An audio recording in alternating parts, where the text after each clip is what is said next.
朋友们好，这里是江峰奥妙。在人类浩瀚的历史长河中，无数的帝王将相、天才大哲穷尽一生都在追寻一个终极的答案。这个答案就藏在一扇每个人最终都必须跨过去，但活着的时候却永远无法窥探其背后的门里。这扇门叫做死亡。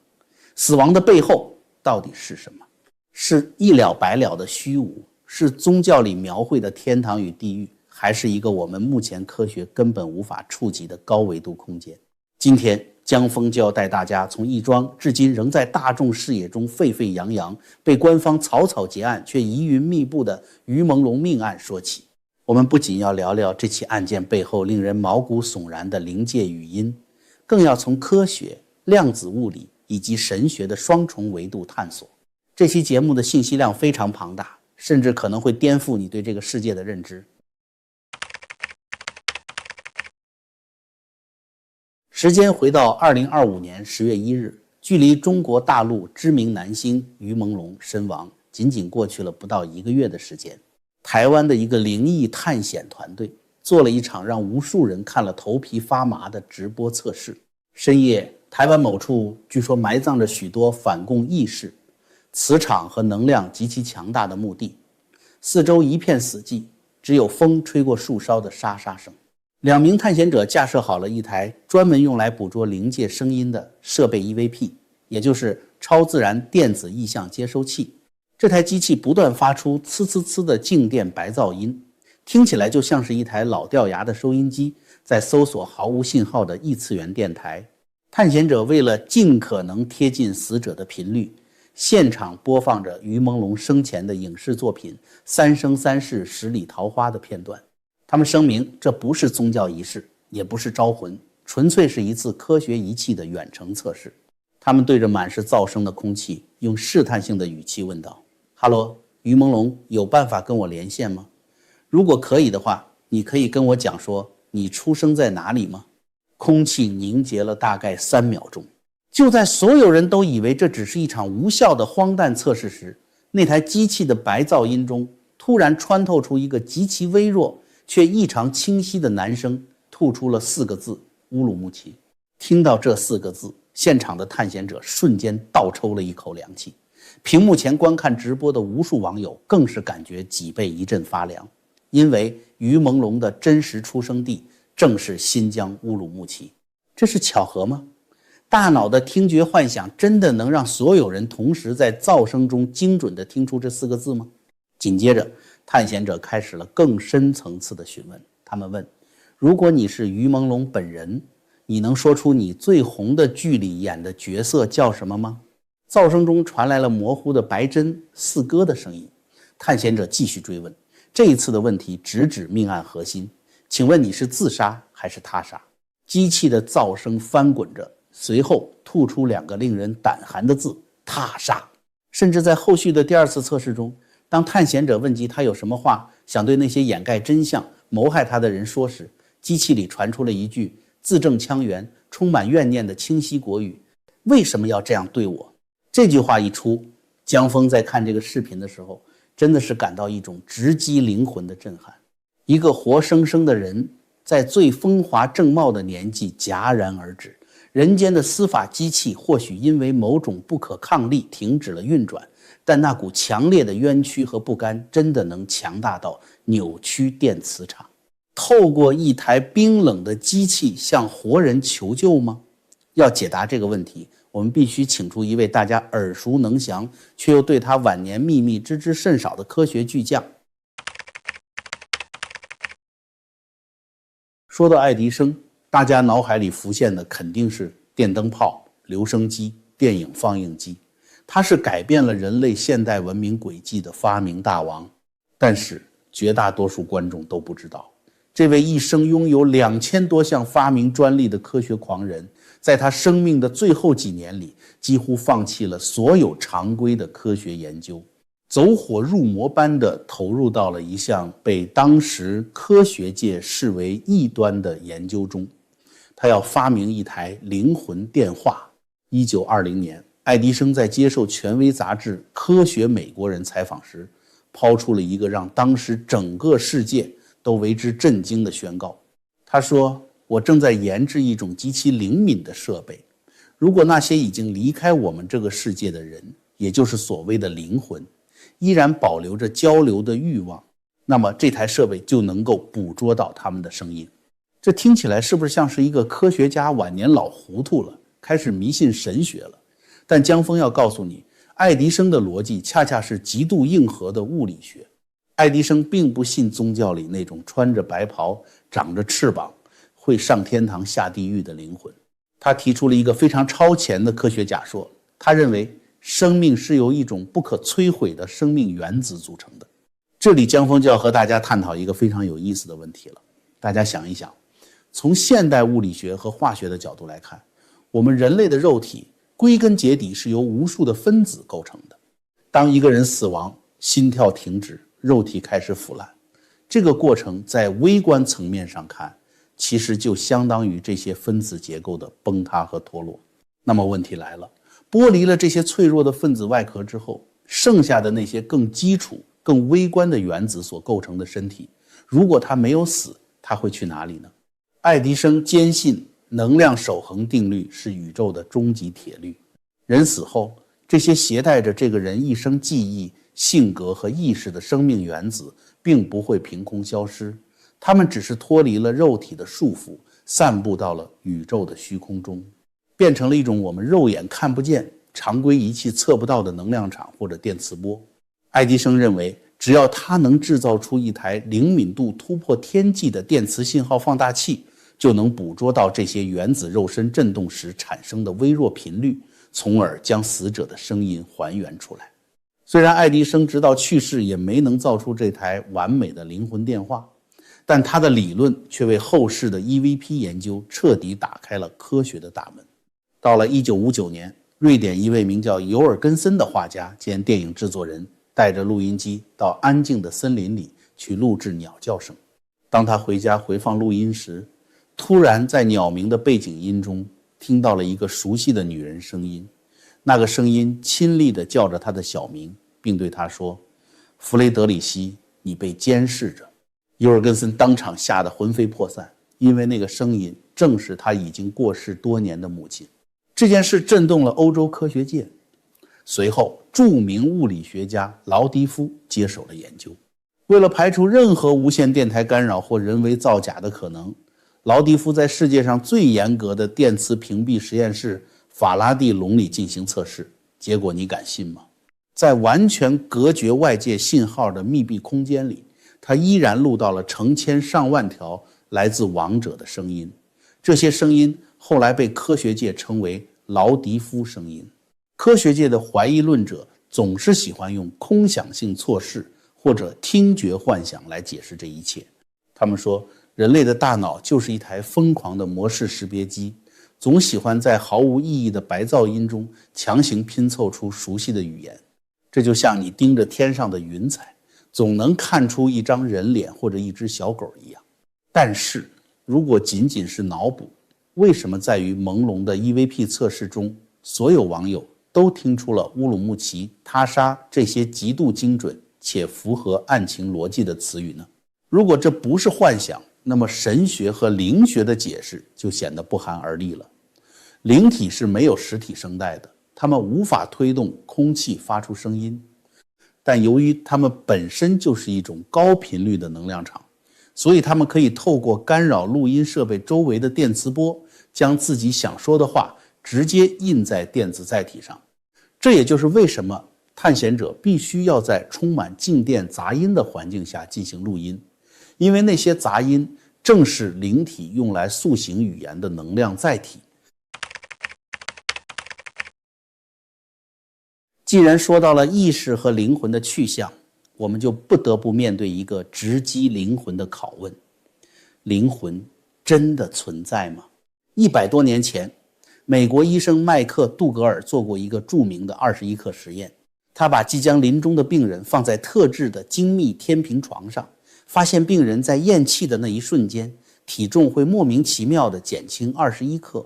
这被当时的人们狂热地称为灵魂的重量。虽然现代科学认为这个实验存在测量误差，但它却开启了人类寻找灵魂实体的一场100年狂飙。如今前沿科学给出的答案比神话故事还要震撼。这就要提到当今物理学界的神级人物，诺贝尔物理学奖得主彭罗斯和麻醉学家哈莫罗夫共同提出的量子意识理论。彭罗斯认为，人类的意识根本不是什么大脑神经元放电产生的虚无幻影，意识的本质是储存在大脑神经元内部一种叫做微管的蛋白质结构中的量子信息。当一个人活着的时候，这些量子信息在微管里维持着微妙的量子纠缠状态，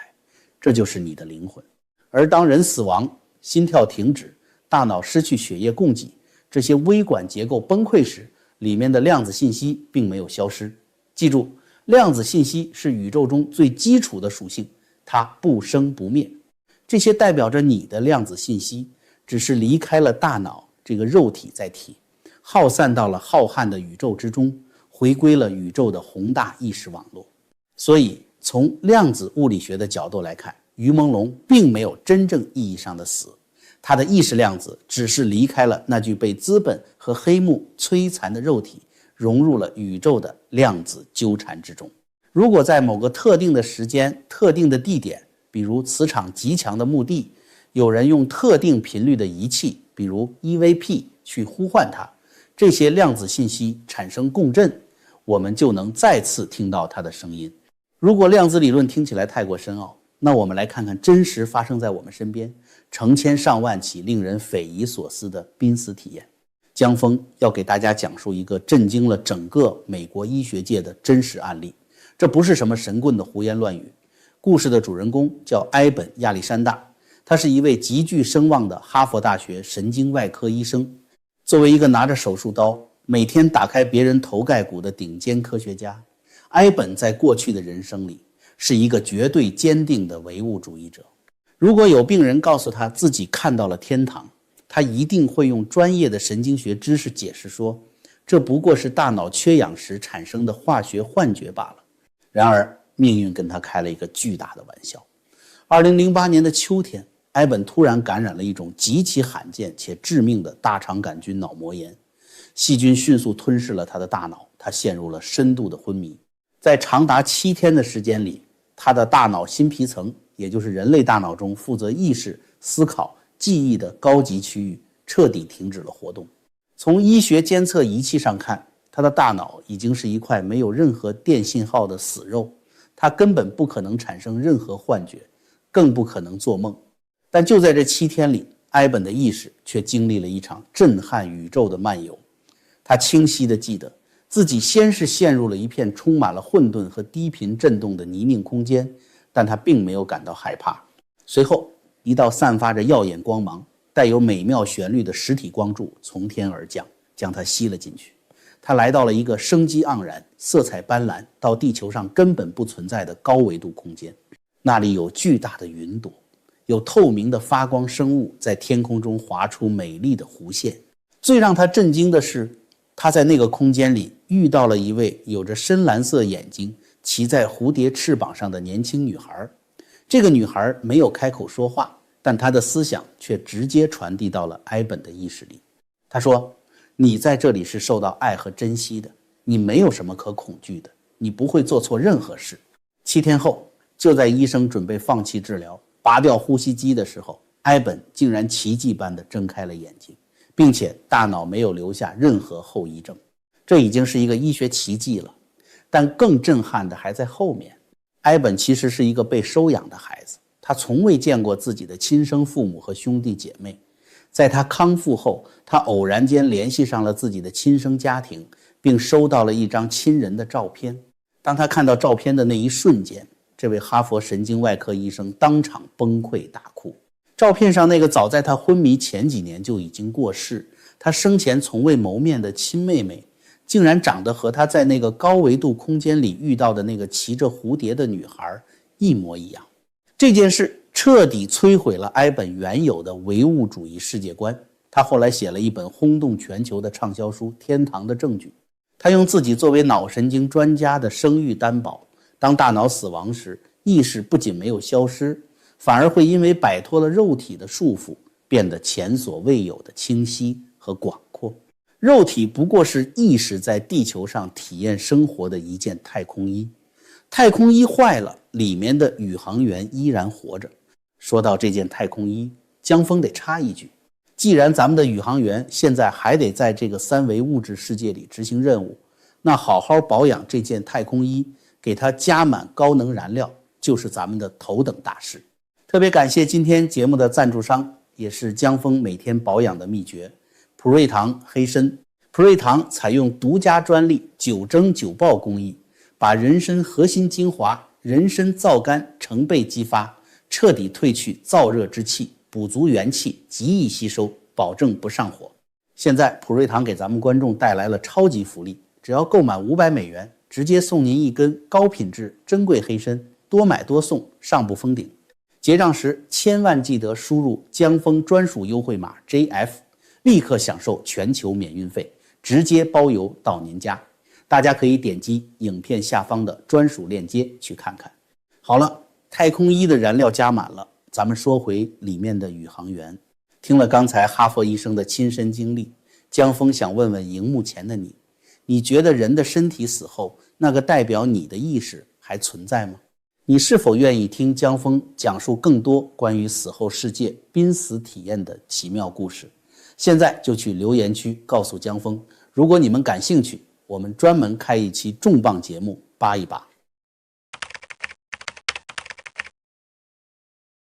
我们刚才聊了死后的世界和电子语音，现在我们把视角拉回到另一种更为古老也更广为人知的跨维度沟通方式——托梦。在中国传统文化里，托梦喊冤的故事比比皆是。就在于朦胧的案件中，网络上也盛传，在他死后不久，他的恩师孙德荣曾在梦中见到他。梦里的他浑身是血，哭诉自己遭到了惨无人道的胁迫和虐待，死得凄惨无助。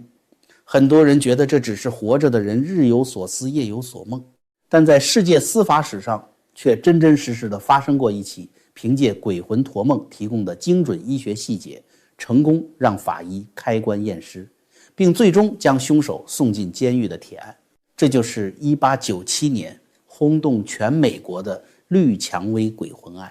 这也是美国历史上，甚至可能是人类司法史上唯一一宗鬼魂证词被法庭正式采纳并成功定罪的案件。故事发生在美国西维吉尼亚州的绿蔷薇县。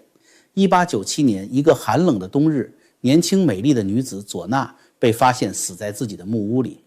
她的丈夫铁匠伊拉斯莫表现得悲痛欲绝。当时的乡村医生赶到现场时，伊拉斯莫已经把妻子的尸体搬到了床上，亲自为她换上了一件领子极高、非常僵硬的洋装，并在她的脖子上紧紧围了一条厚厚的围巾。医生简单检查后，判定佐娜死于心脏衰竭和妊娠并发症，属于自然死亡。在葬礼上，伊拉斯莫的行为非常诡异，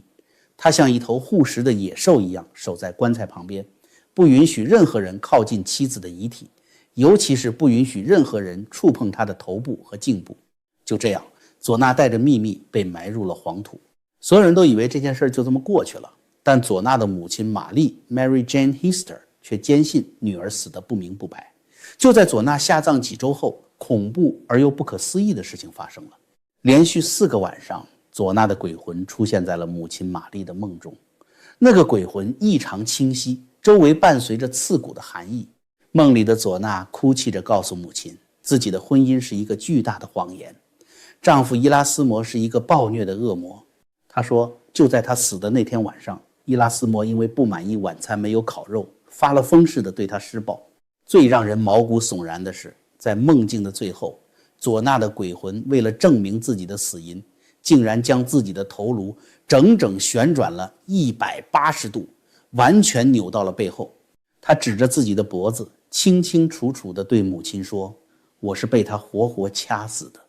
我的第1节和第2节颈椎完全断裂，气管被彻底压碎了。一个从未学过医学，连字都不认识几个的乡下老妇人，在梦醒后立刻跑到当地检察官那里，把梦里听到的那些极其专业的医学名词，颈椎断裂、气管压碎，一字不漏地复述了出来，并强烈要求开棺验尸。检察官一开始觉得这简直是无稽之谈，但在玛丽不屈不挠的抗争和当地民众的舆论压力下，法庭最终同意了开棺。法医在极其严谨的条件下对佐娜的尸体进行了解剖。当解剖刀划开佐娜的颈部时，在场的所有法医和警官都震惊地说不出话来。尸检报告显示，死者的气管被巨大的外力完全压碎，而在他的脖颈处，第一节和第二节颈椎的韧带被彻底撕裂，骨骼完全断裂。这一切的致命伤与母亲玛丽在鬼魂托梦中描述的细节分毫不差，精准的令人发指。随后警方展开调查，发现铁匠伊拉斯莫有着极其黑暗的过去，他的前几任妻子也都是离奇暴毙。在法庭上，伊拉斯莫的辩护律师为了替他开脱，故意把玛丽叫到证人席上，疯狂地盘问他关于鬼魂托梦的细节，企图让陪审团觉得这个老太婆是个疯子。但律师失算了，玛丽在证人席上表现得异常坚定冷静，她毫无破绽地陈述了女儿鬼魂诉说的一切。陪审团被这种超越常理却又被法医证据完美印证的现象彻底震撼。最终法庭判定伊拉斯摩1级谋杀罪名成立，判处终身监禁。这起案件至今仍记录在美国的司法档案中。科学界试图用心理学大师荣格的潜意识推理来解释这件事。他们说，或许是母亲在葬礼上潜意识里察觉到了女婿给女儿戴围巾的行为异常，大脑在深度睡眠时把这些白天忽略的微小线索具象化成了一个鬼魂来警告自己。但是江峰要在这里打一个大大的问号。潜意识推理或许能解释母亲对女婿的怀疑，但它绝对无法解释一个毫无医学背景的乡下老妇人。大脑是如何推理出第一和第二节颈椎断裂这种只有用解剖刀切开皮肉才能看到的内部致命伤的？神学和灵学给出的解释则直接得多。人在深度睡眠时，脑波会降至 Theta 波或 Delta 波，这个时候人类表层意识的防御机制最弱，物质世界的频率干扰最小，意识边界变得异常薄弱，这就为处于能量状态的灵体提供了一个绝佳的接口。佐纳的冤魂正是利用了这个接口，跨越了生与死的维度，把复仇的密码直接写进了母亲的大脑里。节目的最后，让我们把思绪再次拉回到台湾那个深夜的墓地，拉回到那台沙沙作响的 EVP 接收器和那个微弱却震撼人心的乌鲁木齐。无论我们用什么样的眼光去看待这件事，科学家会告诉你这是大脑的空想性错视，量子物理学家会告诉你这是微管里不灭的量子信息在电磁场中的共振回音，而灵学家会毫不犹豫地告诉你，那就是一个惨死的冤魂在绝望中发出的求救信号。但如果我们拨开这些复杂的科学与神学的名词外衣，我们真正看到的是什么？物理学的基石告诉我们，能量守恒，能量既不会凭空产生，也不会凭空消失。那么当一个鲜活的生命在遭受了难以想象的潜规则、胁迫、恐惧和虐杀，带着巨大的冤屈和不甘非正常消逝的时候，他内心爆发出的那股极度强烈的情感能量去了哪里？江峰坚信，这股能量绝对不会随着一份冰冷的写着意外坠楼的官方通报而烟消云散。他们或许化作了午夜录音机里那让人不寒而栗的噪声，或许化作了亲人深夜梦回时枕边冰冷的眼泪，又或许他们正潜伏在某个我们看不见的量子维度里，默默地注视着那些依旧在人间花天酒地、自以为可以只手遮天的作恶者。人间的案子可能会因为某种庞大而黑暗的不可抗力被匆匆结案，相关的讨论可能会被封号禁言，甚至会有高高在上的权力傲慢地告诉你这个讲不了。但是在量子宇宙的深处，没有任何一个文件可以掩盖真相。正义或许会因为权力的阻挠而在人间迟到，但在因果的轮回和宇宙的法则面前，它从来不会缺席。等待那些作恶者的必将是真相大白那一天，震耳欲聋的审判。好了，这期探讨生死与灵魂的重磅节目就到这里。制作这样一期深度与尺度并存的内容非常不易，江峰需要大家的支持，请大家现在就动动手指，点击订阅，并打开旁边的小铃铛。别忘了给这支影片点一个大大的赞，把你对灵魂、对于朦胧案件的看法写在留言区，并且把影片转发给你身边喜欢探索未知的朋友。我们下期节目不见不散。